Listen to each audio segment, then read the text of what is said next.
What is going on, guys? Bruin Steel here, and welcome back to another WWE broadcast. I'm your host, Bruin Steel, and today I'm joined by Canadian Yorker, and today we are recapping the Monday Night Raw that took place on February 24th, 2025, and it took place in Cincinnati, Ohio, and it is the road to Elimination Chamber, which is taking place this Saturday, and I can't wait for Elimination Chamber. It's going to be stacked. Excuse me.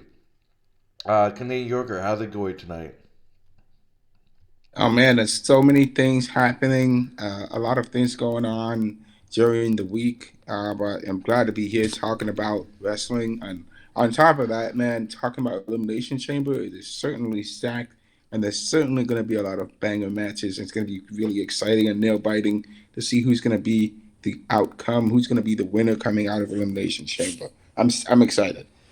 All right, so let's get started. Monday Night Raw, the last Monday Night Raw before Elimination Chamber. We start off the show with Logan Paul making his entrance. He starts with the "I am also from Ohio" cheap pop before saying, of course, that he's just like the crowd, except way better. And he's got a story. He was coming in on his bird today, descending, and he saw a depressing Cincinnati and told his pilot to pull a U-turn to take him home.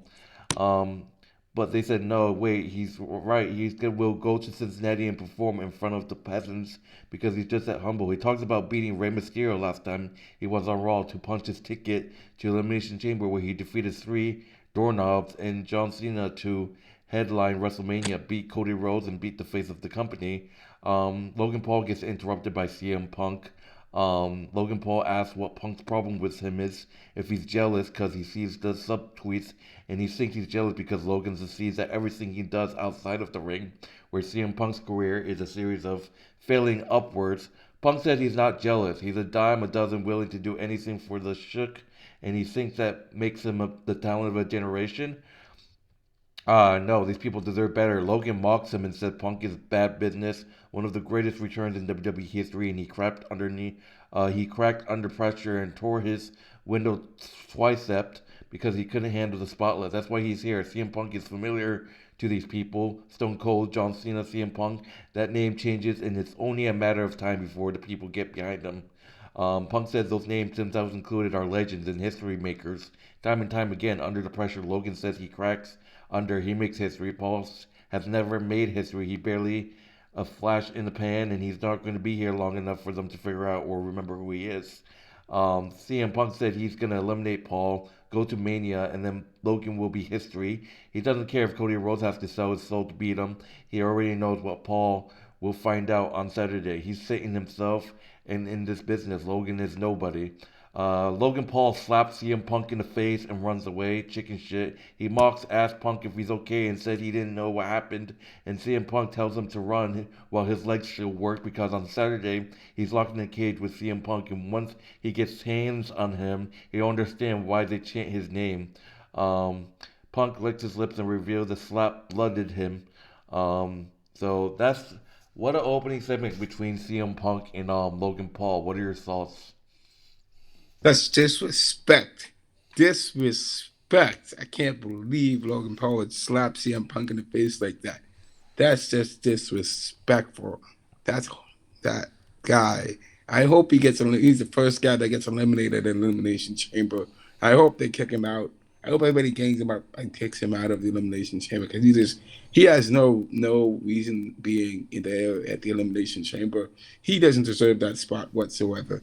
Doesn't make any sense for me, at least, for him to get that spot because he obviously CM Punk was correct. CM Punk was 100% correct. See that Logan Paul is a flash in the pan. Logan Paul definitely doesn't deserve a shot at to get the any championship whatsoever, Intercontinental, another shot at the United States champion or to become WWE champion or world heavyweight champion. This is the reason why people don't like Logan Paul because he just does stuff just for clickbait, likes, views, and everything else in between. I mean, this is just to him to slap CM Punk in the face. That's just messed up, man. Um, I just would not like CM Punk to win. I don't want CM Punk winning the Elimination Chamber whatsoever, and that's just bad. That's bad. bad look on him to be slapping CM Punk like that. I definitely hope CM Punk delivers on his. He definitely. I hope he delivers. He definitely will deliver, and he's done it before. He's one of the best. He is the best in the world, and definitely gets his shots. He's get at the title. Um, I just with Seth Rollins and Drew Mac, with Seth Rollins being there in that very ring in the elimination chamber with him, it's not going to be easy for him, obviously, and because other people are going to be going after him as well. Even he has his enemies, but he also has his allies at the same time. I don't see that. I can see CM Punk coming out of this, but it's definitely gonna be tough for him with all that competition coming in at him. And I hope Logan Paul doesn't get a title shot while he's in WWE. He should just go back to what he was doing before. Being on YouTube. He does not deserve to be in WWE. All right, so moving on to the first match of the Monday Night Raw, we got a triple threat match. We got Ludwig Kaiser versus Pete Dunne versus Penta. Triple threat match. Pete Dunne jawing at Kaiser. Ludwig Kaiser backs off and Pete blasts him with an Inzu girl. Penta meets him with a kick. Headlock shots off. Terror sends Dunne to the floor. Kaiser slides back in. The schoolboy pin, big chop, and a kick from Penta whipped to the corner up and over for a lunch blower. And now Ludwig rolls to the floor. Zero off the top rope. Kaiser begs off. Pete stalks him after and drops him with a diving knee off the apron and punches against the barricade. Penta nails him with a dive. Ludwig throws Penta into the barricade. Dropkick puts Dunne's arms up into the steel step. Kaiser throws Penta inside. Whip cross. A front kick cuts him off in a clothesline. Sends Ludwig to the floor. Penta climbs up top. Plankton takes both of them out. Penta in control. Big chop to Kaiser, drawing Dunne up. Chops for both men. Pete up top. Penta runs up to the apron and Frankensteiners him off of the top and into Ludwig, sending Kaiser to the floor off the ropes on the other side with a dump. Pete, Top Con Gero for Ludwig too. Penta throws him inside. Fireman carry, Big Galley driver. Dunne breaks it up. Penta, and Pete, trading shots in the ring. Ludwig comes in and Dunne sends him out, bitter end, but Kaiser breaks it up, looking for a square hammer DDT. Pete wishbones his finger to fight out of it.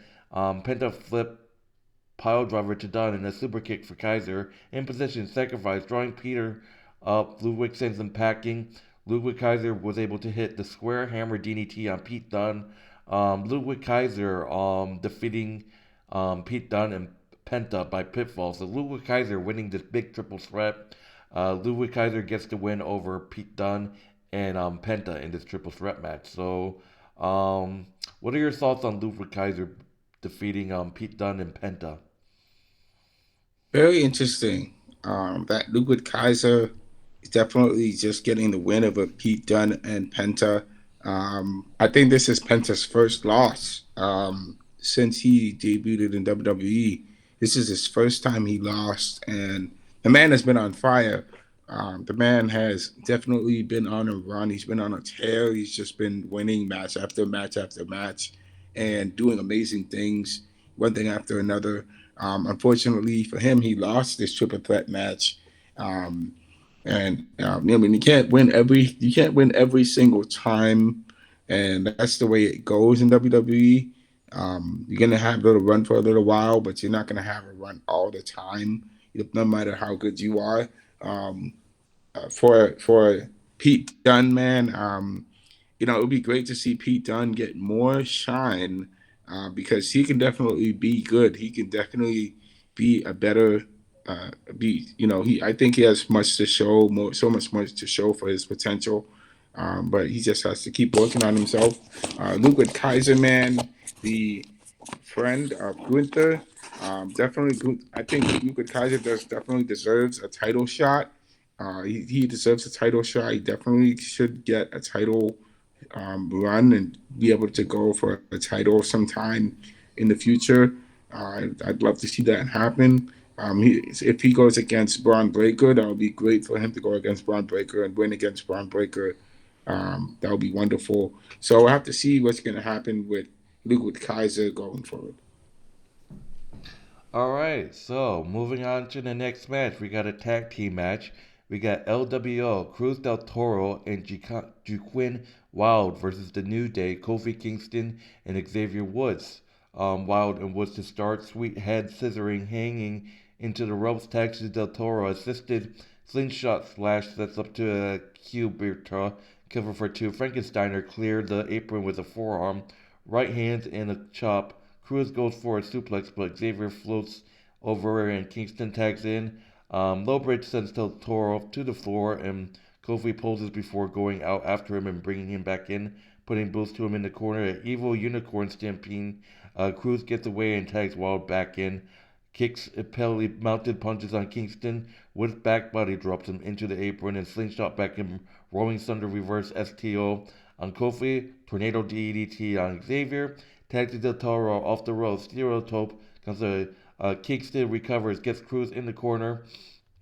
New Day was able to hit their new finisher, which is based on Xavier Woods' YouTube channel. New Day hitting the up, up, down, down. So it's a new finisher based on Xavier's gaming channel, whatever, on Cruz del Toro to get the win. So New Day getting the win over LWO. Post match, Dragon Lee rushes down to attack New Day and avenges his mentor, but with Wild and Dora down, the damn number games wins out, and New Day spikes him with a double power bomb. So the New Day defeating LWO by pitfall. What are your thoughts? Great win for the New Day. These guys are one of the best tag teams in the history of WWE, and for them not to get a win against LWO would have been very sad for me, to say the least, because I definitely think the New Day definitely. I mean, the WWE has so much heat, like the New Day, like they did with Dominic Mysterio, and I definitely believe that the WWE has dropped the ball, has been dropping the ball with the New Day, because they go from making them one of the most hated tag teams in WWE to just making them sort of um, look like clowns out there in the ring. And with them now getting the win against LWO, I definitely think they should definitely start to get more pushes and solidify themselves more and more as a legitimate heel tag team. Like and we know how dangerous they are as good as they were a face team. They were really good. So for them to be able to get that continual heat that the people don't like them because of what they did to Big E, I definitely think that they knew they should add a third member to help them out more, help them win their matches. So that would be great to see. All right. Moving forward, we got Gunther making his entrance and getting on mic. Gunther says you'll get to see him in action tonight, and he was initially angry at Jey Uso's challenge, but now he's excited to embarrass him and end that Yeet circus for good. So yesterday he took that WrestleMania spirit to Adam Pearce and offered him a WWE World Heavyweight Champion in action tonight.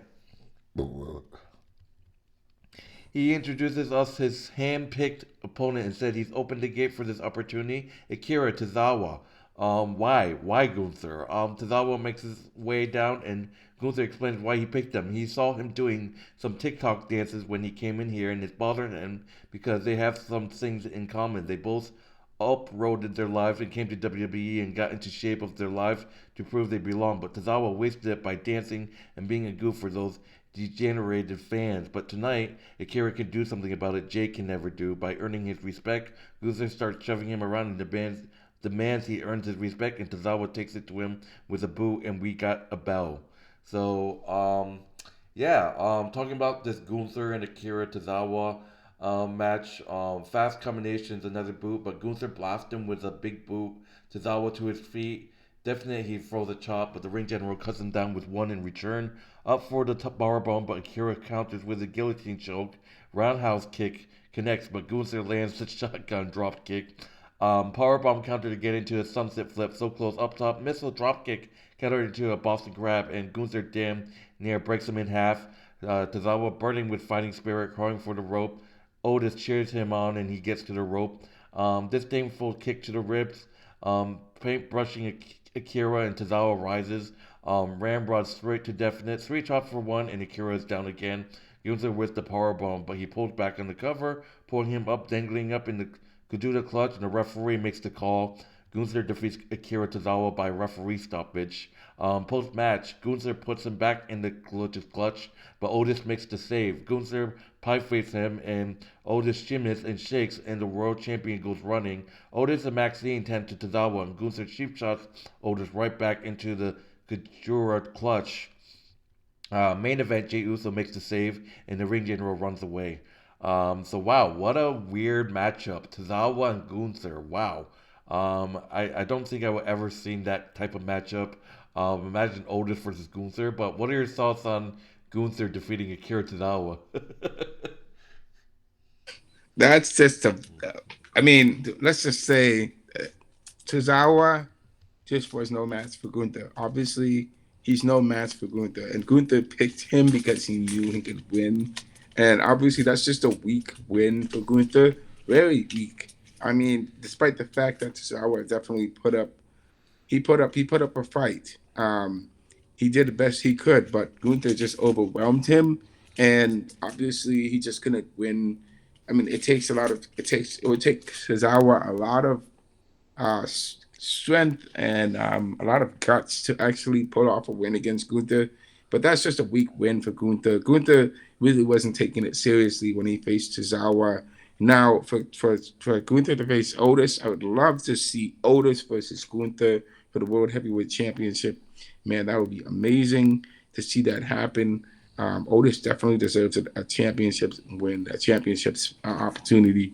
But at the same time, kind of sucks that that I see Alpha Academy is not getting pushed as they should, because they should be definitely be going after the tag team titles or world heavyweight titles or something along those lines. But they're not getting the push that they need. So that'll be wonderful to see that happen. All right. Moving on to the next match, we got a WWE Women's Intercontinental Championship. We got Lyra Valkyria defending the Women's Intercontinental Championship against Dakota Kai in a rematch of the finals of that tournament. Dakota Kai and Lyra Valkyria. Excuse me. Step over arm lock from Valkyria, smashing Kai into the mat. Dakota fights out with upkick schoolboy for a near fall, charging in. Lyra counters with a tossing power bomb. Kai to the floor, wrecking ball, drop kick countered. Lyra with kicks from the apron, hucking her suplex, countered into a double leg. Dakota Kai with a cannonball off the apron, fired up. Jogging for position in the turnbuckles, Lyra with a suplex, and both women are down, slugging it out forearm for our forearm in the middle of the ring. Dakota Kai with the scorpion kick. Lyra counters back and forth, pinning predicaments. Lyra backslides counters to a jackknife. Lyra with a pterodactyl power bomb. Dakota around the corner, Bigfoot followed by a rolling lung blower. So close, fighting on the apron. Dakota Kai staggers her into the corner with a kick. Valkyria fireman's carry. Lyra Valkyria was able to hit Nightwing on Dakota Kai to retain the WWE Women's Intercontinental Championship. So Lyra Valkyria defeats Dakota Kai by pinfall to retain her Women's Intercontinental Championship. Post match, Lyra does the sportsmanship and Kai gives her a little hug. When Dakota Kai gets to the stage, Ivy Nile attacks her from behind and puts her into the barricade. Ivy Nile rushes to the ring, releases German suplex into the mountain punches scoop, and is swinging rock bottom. Ivy Nile picks up the title and holds it up. So, yeah, Lyra Valkyria retains the Intercontinental Championship, only to get attacked by Ivy Nile. So Ivy Nile wants that Women's Intercontinental Championship. So what are your thoughts on Lyra Valkyria retaining the Women's Intercontinental Championship against Dakota Kai? It's a pickup. It's a win for Lyra to get the win against Dakota Kai. I'd say congrats to her. She's defending her title, and she is proving herself to be a competent intercontinental championship, um, champion. And so, for her to get the win, that's great for her. Um, she defeated Dakota Kai, and Dakota Kai just couldn't get the win. And so, unfortunately for her, she got the win, but she got attacked uh, by Ivy Nile. Now Ivy Nile, we haven't really seen much of Ivy Nile there, but I would love to see Ivy Nile challenge Lyra for the championship. She's got to win the championship as well, because I think Ivy Nile would be a really great champion. At the same time, but Lyra's really has been killing it as she's been really doing her thing as Intercontinental Champion, and so it would be great to see more of her defending her title. All right, so moving on to the next match, we see a one-on-one match between Braun Breaker and Dominic Mysterio. So Braun Breaker and Dominic Mysterio going at it. Breaker shoves Mysterio into the corner.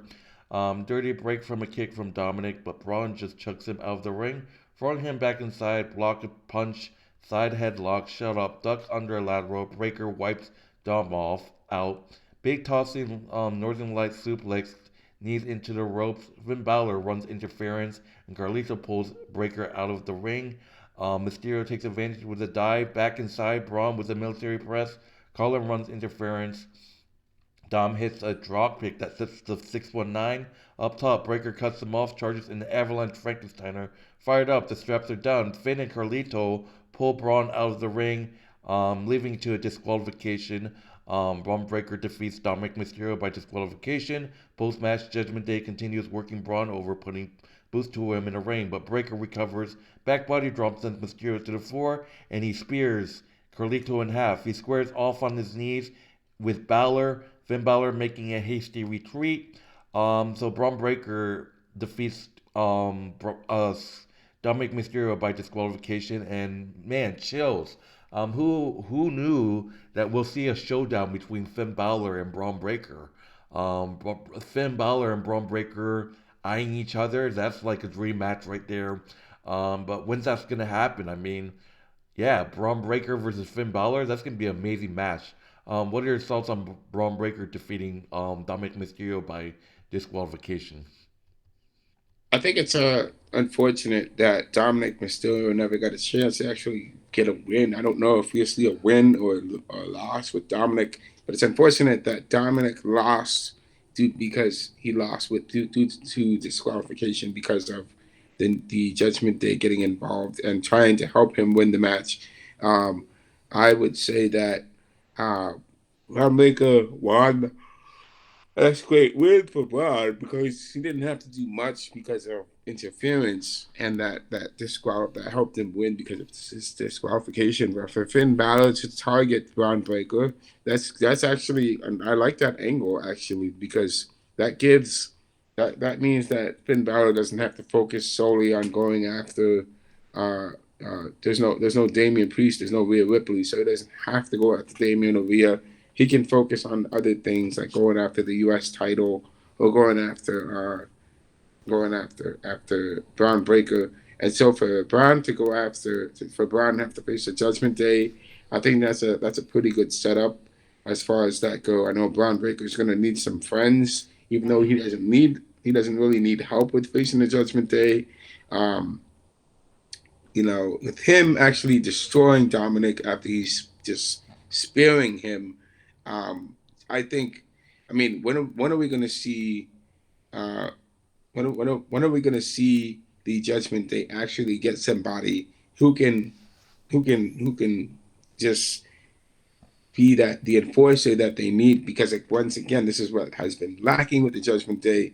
They're not as feared as they once were. They have lost a lot of their power because they don't have Damian Priest, they don't have Rhea Ripley, and they need somebody there that's going to fill that void that they're missing. They just don't have it, and they are now a mid card faction right now. I just don't see them as one of the top factions. They are just a mid card faction. All right. Moving forward, we got Cody Rhodes, the American Nightmare, making his entrance. Cody said he's pretty certain of what we're supposed to talk about. What does it mean to ask for one man's soul? That's an abstract question, but having grown up in this business, he thinks that he has the sense of the offer that The Rock has made him. He's a good guy 101 for him to never lie to us, and he's never going to start now. But he needs us to know that as he's standing in the ring feet planted on the mat, heading to another WrestleMania main event, that he's an incredible blessed man. This decision he has to make at elimination doesn't affect him alone. He's got Brandy and Liberty and his sister and her family, little Brody and the Nightmare Factory and his nephews breaking into this business that share the last name Rhodes. And he has a mother and he has a memory of a father. He said that his father worked into his 60s on the indies, bleeding and breaking his body, and he doesn't want that memory to mirror his future. But what this offer boils down to is everything that he would fight and claw and scratch to get. The Rock is saying that he could have it without the fighting, clawing, and scratch. Cody Rhodes gets interrupted by Seth Rollins. Seth Rollins said he'd love for this to be a moment of celebration to welcome him back to his show, Monday Night Rollins, to tell him how proud he is and congratulates him on his near year as WWE Champion. Look at that sign and shake his hand and tell him that he can't wait to fight him in the main event of WrestleMania. Seth Rollins said he'd love to do that, but that's not why he's out here. He's out here to say the same thing they all been wondering. What the hell is he thinking? Nearly a year ago, they were standing side by side against the Bloodline, against Roman Reigns, against The Rock, and now he's back asking for his soul. Seth Rollins asked Cody to not make him regret everything he's sacrificed to help him win that WWE Championship, become the Rock's champion for what? A few bit parts to his movies and a few thousand followers on social media? Is the title becoming too much of a burden on him because he wouldn't be for him? Rhodes says he wishes this conversation was going differently because his part should be laced with gratitude, but Seth is being awfully judgmental with him, and he knows that The Rock wouldn't ask for it so because he'd been compromised. And Cody talks about Seth turning on the Shield and running with the Authority, but he also knows he was his Shield, his partner, and his brother last year. With one leg and scrambled back, he helped Cody with his greatest dream, and Seth was the main event MVP of WrestleMania 40. Rollins let it sink for a moment and said he's not trying to judge him, but maybe he's trying to keep him from making those same mistakes, because making those mistakes sticks with you, and he's been filled with hate lately. Sometimes that hate is pointed at guys that deserve it, but he really does not want to hate Cody Rhodes. At the end of the day, he's a grown man who will make his own decision, but the man he wants to fight after winning Elimination Chamber isn't a soulless show. He's the man that came back to his company that beat him at WrestleMania 38. Cody Rhodes that beat him with one arm in the Hell in a Cell. The Cody Rhodes that he helped crown in the main event of WrestleMania last year. Cody will do what he wants, but that's what Seth wants, and he's not coming for his soul, but he will come for his title. So chill dropping segment between Cody Rhodes and Seth Rollins. What are your thoughts? I could definitely see Cody Rhodes would not be here without um, without Seth Rollins. If not for Seth Rollins, Cody Rhodes would not be WWE champion this year. And Cody Rhodes owes a lot of his success to Seth Rollins, a lot of his success to all the guys who helped him get there. All these guys, Kevin Owens, Randy Orton, John Cena, all these guys, they helped him to get there to where he needs to be to win his WWE title. And that is what he's done. Now, for him to become the Rock's champion would be a huge smack in the face to all of these guys who helped him to get there. And if he does it, if he actually does turn heel and become the Rock's champion, I mean, a lot of people would be pissed about what happened, man. But I could see this happen for one reason, and that's because Cody Rhodes has become a stale. He has become a lot of what happened with his run to become a WWE champion has lost its luster. It's lost its appeal, and so Cody Rhodes is not very popular. He's still a popular guy, but he doesn't really have what's the word I'm looking for? The substance that he needs to keep him going. So what what else can he do other than to make the story more interesting? If he does become champion before become the Rock's champion before WrestleMania, that would set someone up to be the one to take him down. I mean, I could see Cody Rhodes totally going mad, crazy over people and just getting paranoid about people wanting his championship. So that's what I see. I mean, he could definitely go heel and just accuse people of doing things, and then that would be someone would have to take them out. All right, so moving on to the main event match, which I thought was an unbelievable match. I was mind blown. It was a fantastic match, despite some not so exciting moments. WWE Women's Tag Team Championship, Bianca Belair and Naomi defending those titles against Judgment Day, Liv Morgan, and Raquel Rodriguez. The champs blindside the challengers before the bell and take them to the floor for a beatdown, throwing Morgan inside. Belair starting with her, and we get the bell. Quick taps, keeping Liv on the back foot. Double hip toss sets a moonsault leg drop combination for two. Bianca with a vicious elbow. Whip reverse. Raquel Rodriguez recovered, and she tripped Blair up, pulling the EST out of the floor, throwing her into the barricade. Naomi gets the tag. Big super kick to Raquel. Spinning bulldog. Super kick cuts Morgan off. Running leg drop sends her packing. Near fall on Raquel off of the X Factor off the top with a diving crossbody. Raquel rolls through and deadlifts her up, but Naomi floats out and clears the apron. Springboard roundhouse off of the second with a blockbuster tag to Blair. The 450 splash, so close. Bianca gets under Raquel Rodriguez. She rakes the eyes to get out and tags Liv in. Assisted codebreaker, not enough. Oblivion blocked. Naomi with a kick in the tag. Double Argentina backbreaker rack, but Dominic Mysterio runs interference. Raquel hits the power bomb. Liv follows up with Oblivion. Bianca breaks it up. A spear connects, and all four women are down and out. Blair attacks back in, suplex reverse into a small package for two, charging in, clear the apron, Liv with a schoolboy for two, Bianca gets under her, KOD connects, Raquel Rodriguez breaks it up. Naomi runs in, Raquel throws her to the apron and eats a heat seeker for her trouble. Tag to Naomi, drawing Liv up together, double KOD, but Dom puts her foot on the ropes.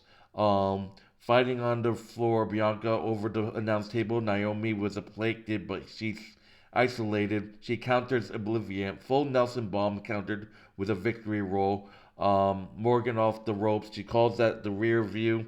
Naomi lands a kick on Dominic, but Raquel blocks the split-legged moonsault and smacks Naomi's face into the post. She crashes to the mat. Liv Morgan rolls into a desperate cover with a one-handed pin. Liv Morgan pins Naomi. Judgment Day defeats Bianca and Naomi to become your new women's tag team champions. What a match.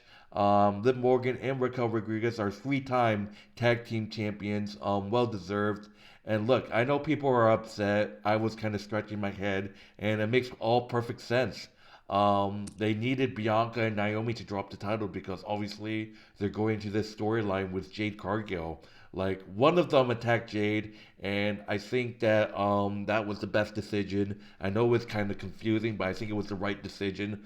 Obviously, honestly, I wasn't a fan of Bianca's and Naomi's title reign. If you saw Bianca and Jade Cargill's title reign, I wasn't really impressed. It wasn't their best run with tag team titles, and they needed to drop it. And knowing this history, I think this just, I think this opens up Bianca winning Elimination Chamber. I think that's the case. I mean, I don't know. I mean, I don't think Liv. I mean, Liv could win Elimination Chamber, but I'm not going to talk too much about it because we're going to make our prediction video. But I do think that this is just a wake up call. I think this they made this decision just so Naomi and Bianca can deal with Jade. The whole storyline, Bianca turning heel, and the whole, Bianca could be open to win this Elimination Chamber and face Rhea at WrestleMania. So, what are your thoughts on this? I know you're probably heartbroken. So, what are your thoughts on Liv Morgan and Raquel Rodriguez defeating Bianca and Naomi to become new women's tag team champions? Well, I just have to say congratulations to Liv Morgan and Bianca, because they are. I'm sorry, to Raquel and to Liv Morgan. I gotta say congratulations to them. It did take them it did take them a lot to actually beat Naomi and Bianca. I mean, they are a really tough tag team together. I mean, for them to actually get the win, Liv Morgan desperately had to pin Naomi to get the win because it was not an easy. They had to fight tooth and nail in order to get this win off of Bianca and Naomi. Obviously, despite the fact that they have been uh, they are now three-time champions. Liv and Raquel can now focus on being champions for the Judgment Day, and that's great to see because we haven't really seen their potential as tag team champions when they were faces because they both got taken out by Rhea Ripley. And so now with Rhea Ripley not there on Raw, it makes it a great opportunity for Liv and Raquel to do their thing in the Judgment Day and just reign as champions. And that's great thing. That's great to see with that there. Unfortunately for Bianca, yes, I am sad that Bianca and Naomi did not get the win that they against Liv and Raquel. I do think that if Jade Cargill was not injured, this would probably be one of the toughest matches for Liv and Raquel to actually get the win against Jade Cargill and Bianca Belair. But yes, I think as far as I know, if they had not lost to Alba Fire and Isla Dawn that in that triple threat match, um, then they would probably be a pretty good tag team together for Bianca and for Jade. Unfortunately, we still don't know who attacked Jade Cargill from behind, and I just think it's kind of unfortunate because even though they lost, even though Bianca and Naomi lost, Bianca and Naomi were still pretty good tag team champions together, and it just makes it was great to see their run, and maybe I hope to see another run with them together in the future. We'll see what happens with that, but it was great to see a run with them.